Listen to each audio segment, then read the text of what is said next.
निवडणुका कुठलेही असो, संजय राऊत यांचं रडगाणं सुरू असतं आणि निवडणुकीच्या अगोदर ते जेव्हा रडतात तिथे भारतीय जनता पार्टी महायुतीचा विजय निश्चित असतो।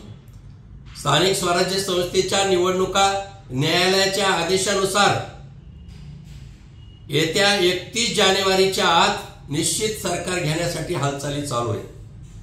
पण रडायला चालू केलंय संजय राऊतांनी। त्यांना हे माहिती की स्थानिक स्वराज्य संस्थेच्या निवडणुकीमध्ये महाविकास आघाडी कुठेच येऊ शकत नाही, यश मिळू शकत नाही आणि महायुती पुन्हा जिंकू शकेल सहज। अगदी मुंबई महानगरपालिकेवर सुद्धा भारतीय जनता पार्टीचा झेंडा फडकेल। पण त्याने रडायला चालू केलं। आता निवडणूक आयोगाने मध्य प्रदेशातून ईव्हीएम मशीन 25,000 मागवल्या। ही तर प्रक्रिया आहे प्रशासनाची।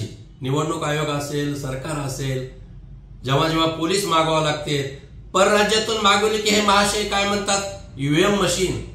मला त्यांना हे सांगायचंय, उपराष्ट्रपती पदाची निवडणूक बॅलेट पेपरवर काल परवा झाली। 20 मतं तुमचेच फुटले, क्रॉसिंग वोटिंग झालं।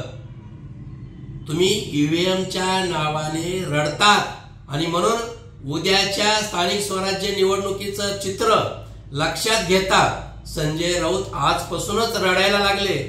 फरक एवढाच आहे की त्यांच्या डोळ्यातले अश्रू आज दिसत नसले तरी सामना अग्रलेखाच्या माध्यमातून त्यांचं रडगाणं सुरू झालं हे नक्की।